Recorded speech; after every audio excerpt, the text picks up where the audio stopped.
Good morning, student. Today, in our next video, that is the second part of the chapter Constitution Design. Here we have to know one little bit story. I will narrate one story of South Africa. In this story, you will get an idea that how the South Africa struggled down a lot for getting the constitution and the preamble from the whites. So before we go through with this story one by one, let take a little bit introduction about the important person who are totally behind this achievement of South Africa.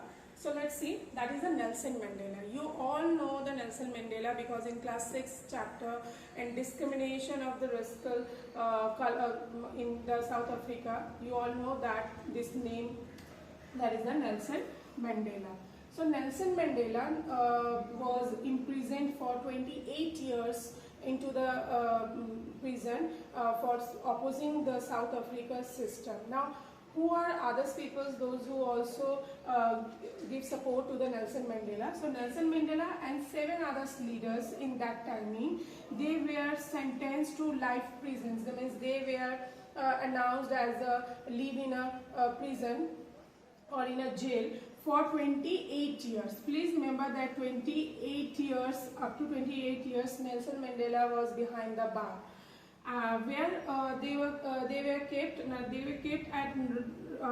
that is the Robben Island, and this island is known as the dreaded South African island because here lots of critical rules and regulation was going on, and it was happened in 1964. So in 1964 from 1964 for 28 years, Nelson Mandela and 7 other leaders, they were kept behind the bar. Why? Because they are opposing the apartheid regime. What is apartheid regime? Let's see what is apartheid regime. This means the system which creates racial discrimination. Means where the color, the peoples are divided or the peoples are discriminated on the basis of color. So this kind of systems are known as apartheid regime, and this was following in the South Africa against the white Europeans. So this is a little bit introduction about that person who are very important. That is the Nelson Mandela, who became the first Prime Minister, President in later. That's we know later. Now we have to know about the struggle against the apartheid. So let's see what are the struggles of the apartheid. So now we have to know about the struggle against the apartheid, means the story or the causes that why in South Africa the Nelson Mandela and 7 other members or leaders, they were started the opposing the against the white Europeans. So now we have to know about the struggle period of South Africa. So let's start. So during 17th and 18th century, we all know that the Europe companies, they occupied the India as well as the South Africa also. And they imposed in everywhere, or especially in the South Africa, they imposed the apartheid system. This system they try to impose, they are imposing on that. What is apartheid system? You all know that the system of racial discrimination, that is the color discrimination.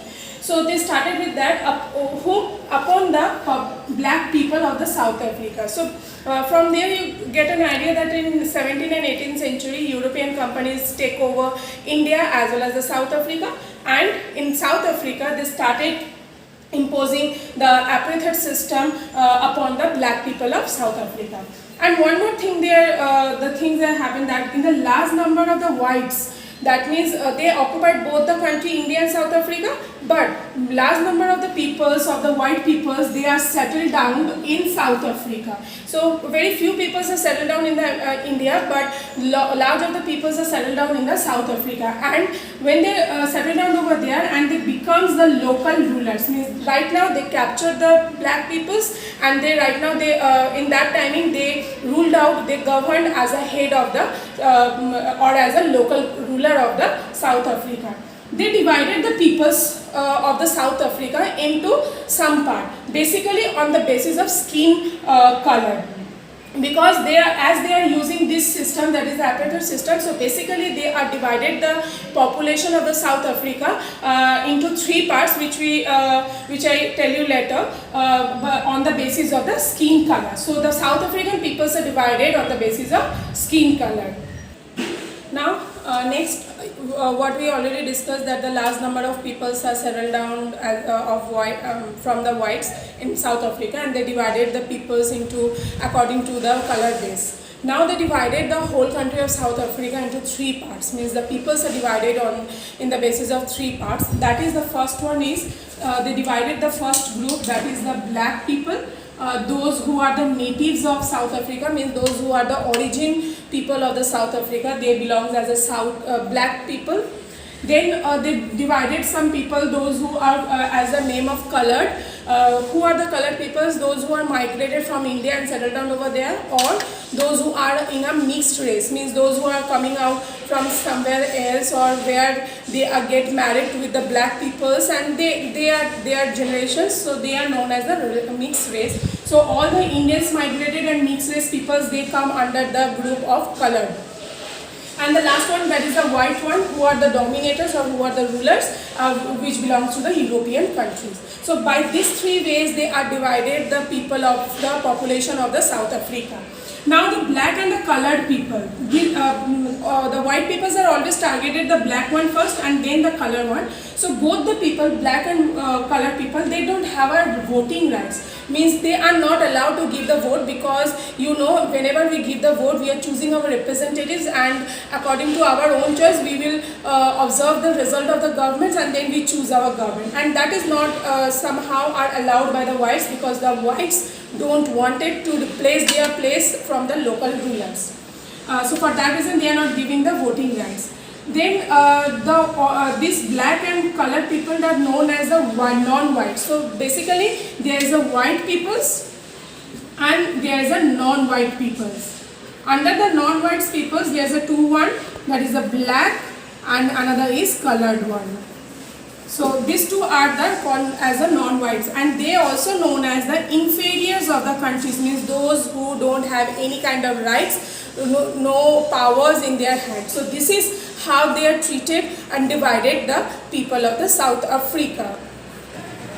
Now the next thing is that when they are already imposed the apartheid system, under that apartheid system some rules and regulations have to followed by the blacks and the whites both. What are the rules and regulations that we have to know? The first one is that the blacks were not allowed to live with the white peoples, means where the white peoples, that is the European one, where they live, that area is not allowed to live of the black peoples, and the black peoples cannot be entered into the areas of the white peoples.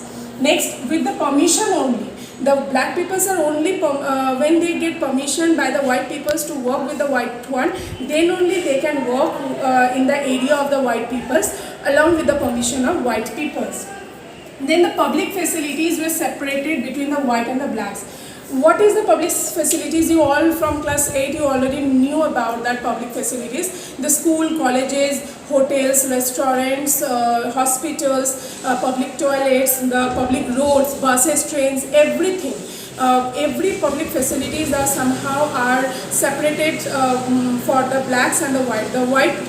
Those who are using this public facility, there the blacks are not allowed, and the white peoples are not using the blacks people's public facility. And these types of system where all the public facilities are separated for both the communities, and that is known as the segregation. This is known as the segregation. And also even the churches also separated, means the worship area where the whites are going for the worship in the church, in that church the blacks are not at all can enter into that their churches and do the worship. For that reason the churches, even the religious places also separated. And no rights to associate and protest against the white. The whites against the whites, no black peoples are allowed to do the protest, to do the movement, or to do created any kind of association or union of the blacks against the whites. So these all are the things which we have seen during the time of the apartheid system, which was imposed by the white peoples during that timing. So I hope from this story you all understand that how cruel the whites are doing and what kind of dominance, what kind of torture they are doing upon the blacks. Now in the next one we will know about the struggle period of, the consequences of this struggling and what happened in after this struggling or after this kind of torture upon the South Africa. Okay, now let's see. Now we have to know that after knowing about the story of the South Africa's apartheid system, we have to know that what was the consequences of apartheid system. Is the system which is imposed by the whites, what were the consequences after starting with the protest and all the things. So in 1950, all the whites people, they start protesting against the system and they fought against the system. They launches protest, marches, strikes, every possible way for stopping that torture. African National Congress, that is the Party of Africa, ANC, they lead struggle against the segregation. What kind of public facilities are separated? They are trying to protest against this kind of system. And not only that, ANC, that is a party, is also known as Umbrella Party, or you can say that is the Umbrella Organization. Why it is called Umbrella Organization? What is Umbrella Organization? Umbrella Organization is an organization in which lots of different political parties are involved. That political parties is known as umbrella. See, whenever you open your umbrella, you can take under one umbrella one or two people. So this is the same thing. Under one political party, there are lots of people and different departments are there. What of that? Workers' Union also involved or joined. The Communist Party is also joined with the ANC. Some white peoples also, they have joined the ANC and opposed the system.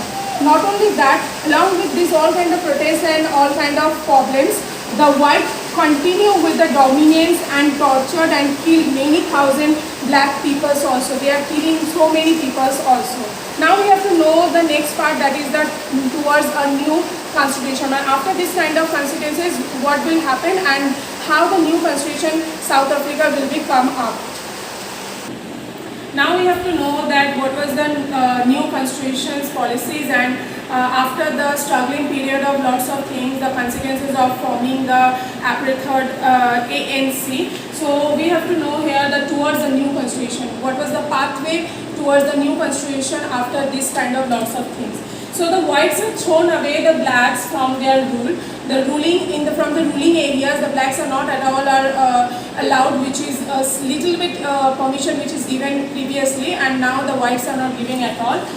The whites are changes its policies also after seeing this kind of lots of struggle and lots of things, and they ban on the political parties. They also stopping the political parties for doing any kind of things. And as well as they also restricted the media, so that the media are not covering any kinds of news which is against the whites. And as well as they also stop the discriminatory laws, means the laws which is protecting the peoples from discrimination, that everything will be stopped out. And this is somehow they are starting towards in the before the making of the new constitution. And then after lots of things, when the whites are somehow are not getting a popularity from the peoples, and after free from the jail as a free man, Nelson Mandela became the first president of Africa, because in that timing the election procedures were started in the South Africa. The peoples are started with the election process, and they are not giving any kind of elections to the white after so much protest. And finally the whites are get out or they are thrown away from the South Africa's rules and as a rulers. And Nelson Mandela became the first president of South Africa after finishing its 28 years of imprisonment in the jail as a free man. And finally, on 26 April 1994 midnight, the new national flag of the Republic of South Africa that was adopted with a newborn democracy. So some new kind of democracy was adopted on 26 April 1994, and in that, under that democracy post, multiracial government was formed, where the peoples of any color scheme, they can rule out the South Africa. and after new democratic South African creating, after that the black leaders, they are not taking any kind of revenge with the white ones, and they forgive the whites to build a new South, they forgive the white peoples, and they are not taking any kind of revenges, because they believe that South Africa's constitution should be built upon the equality, democratic values, social justice and human rights, so that no one, not even any skin color, on the basis of any caste, on the basis of any status, the peoples are ruling any other people. So by this way they are creating their constitution, and now the South Africa's constitution is the finest constitution throughout the world, and so many clauses and so many provisions and so many rules and regulations are borrowed out by different countries from the South Africa, and that's why the South Africa's preamble and South Africa's constitution is known as the finest constitution in the world, because after the 2 years of discussion and debate, they created their new constitution without any kind of flaws or without any kinds of error, and they become the finest one throughout the world. So I hope you all understand the story of the South Africa, and from this story you all have cleared your idea about that why constitution is very much needed in any democratic country. Otherwise the peoples of one sets of peoples, they are dominated the other sets of peoples if we don't have a constitution. So I hope you all cleared about the story of Nelson Mandela in the South Africa and the constitution. In our later part we will know the Indian constitution's origin pathway and the making of Indian constitution. Till that, thank you so much for watching this video, and as I always say that please go through with your NCERT book for proper clearance or to clear your concept along with this video. Thank you so much.